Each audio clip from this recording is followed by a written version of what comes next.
Welcome back to Sunday Fun Day, where we review our Webull dividend portfolio, our Roth IRA, our Fidelity Health Savings Account, and our M1 Growth portfolio. For the most part, in the Webull dividend portfolio, we have not added a whole lot of money. As you can see, we're up $113.64. Our portfolio has the possibility of generating $817.87 worth of dividends for a year. So far, we've collected around $1,400 in dividends, and our total return is 16.76%. This portfolio kind of contains higher yielding dividend stocks and the covered call ETF, QILD.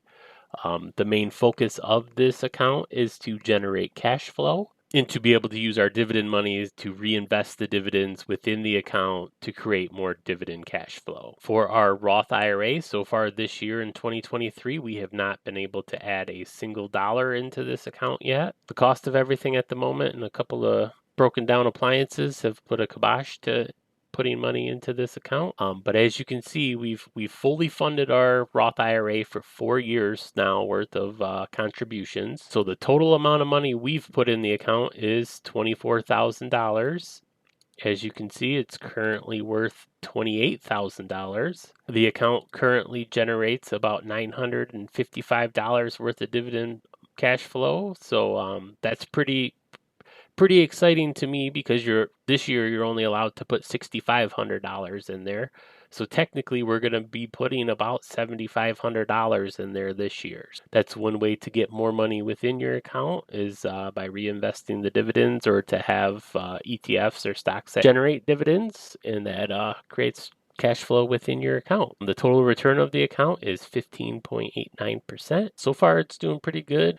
Hopefully soon here we'll be adding some money into there, and then we'll be able to show you what we bought. We did move our bank health savings account into the Fidelity Health Savings Account. The main reason for this was due to the interest rate we were receiving in the bank health savings account. We weren't really generating any money, so we moved the $13,000 into the health savings account for Fidelity, and the very first month we received $13.30 worth of interest, and then the next month, due to this amount of money, almost $14,000, we received almost $40 worth of interest. And as you can see, every month we've received just about $30 worth of interest as I spent and purchased some other stocks. Like we purchased some Apple and some Microsoft and some of the Vanguard ETF and a little bit of Leggett & Platt. Currently, we have about $7,500 in there, and that $7,500 is generating about $30 worth of income every month of interest. So that's one thing you definitely want to take a look at right now, especially if you're in a banking situation.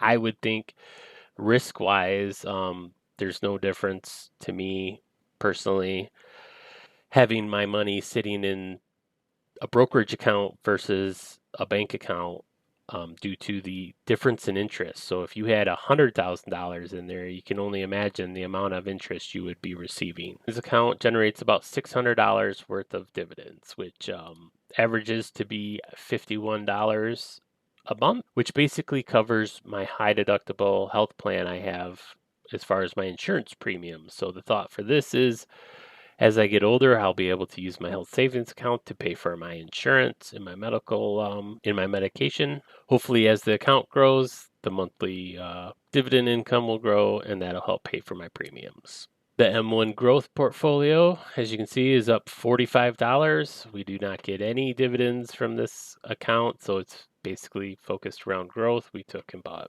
basically Facebook, Amazon, Netflix, Alphabet, and Berkshire Hathaway. And we're just putting a very little chunk of money in here when we can. Basically, I'm taking the beginning of the year, I was just putting $50 in. Then I decided every time I got paid, I'd put $100 in, just because all of the stocks in this account went down quite a bit from where they were at as far as all-time highs. Like as you can see, Google was at 123 and it was down under $100. And then also Facebook was down like 130, I think, at one point. So I had taken and put some extra money in there for that. But basically what I do is I get $75 for a phone credit for my work for being on call. So I take that $75 that my employer gives me that I normally wouldn't have, and then I fund this account with it, just to take technically some money I wouldn't normally have and put it to work. And then on my other payday, like that happens once a month, and then on the other payday for the month, I just put $25 in there. So I've been doing that basically all year with a couple extra random deposits. It's just to put a little bit of money in there, and most of these stocks are within all of the ETFs for the most part, at least the standard ETFs like the S&P or the total market ones or the growth portfolios. So I figure as people funnel money into those, I can kind of capitalize on just holding the individual stocks as well. And then this account doesn't cause any tax implications unless you sell a stock. So basically, it's a way to,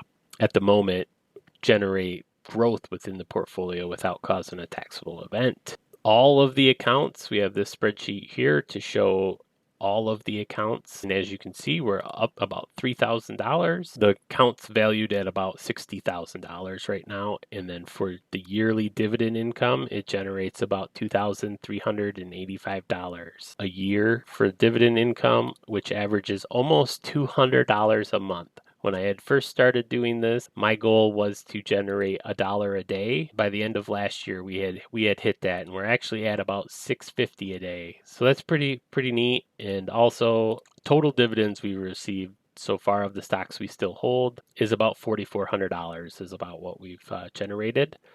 And then I have a little pie graph here just to show you as far as what we hold. So as you can see, all the white, these are all the stocks or ETFs that we own.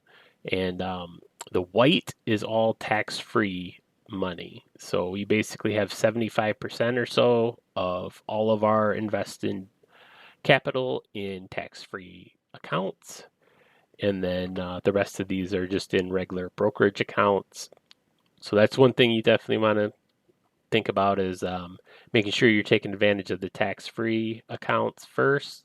They limit the amount of money in those accounts, but those will probably be your best friends when you get older. Since I'm a little bit older and I've been funding my 401k since I was about 19, this has become my favorite chart as far as investing. This is the dividends received from the Webull dividend account. As you can see, when we started off, our very first dividend for the month was $1.49 is what we generated. But as you can see, every year we've basically increased the amount of dividends we've received. So this is the fourth year that we've been doing the investing, and we're basically, like I said, showing progress every year. It's hard to get excited when your dividend payments are only a couple bucks, but as they start getting a little bit bigger, like this past February, this is due to QILD paying 2 times in the same month. I mean, we generated almost $100 in dividend income in 1 month. So, I mean, it just goes to show you just that compounding growth will be your best friend once you start investing. And I mean, and this is basically with not really adding any money to the account. So hopefully this year we'll be able to start putting some more money in. My goal is to get $10,000 in here, $10,000 that I put to work, and then just let that grow for a little bit. But the main focus from May to the end of the year is to get the Roth IRA fully funded, because that's money you can't put in later. I mean, you have up until the tax deadline for the year, but it would be nice to get this all the way up to increase the dividend income coming up in June. Hope you enjoyed the video. Make sure you subscribe so you can keep up to date on our Webull dividend portfolio, our Roth IRA, our Fidelity Health Savings Account, and our growth portfolio.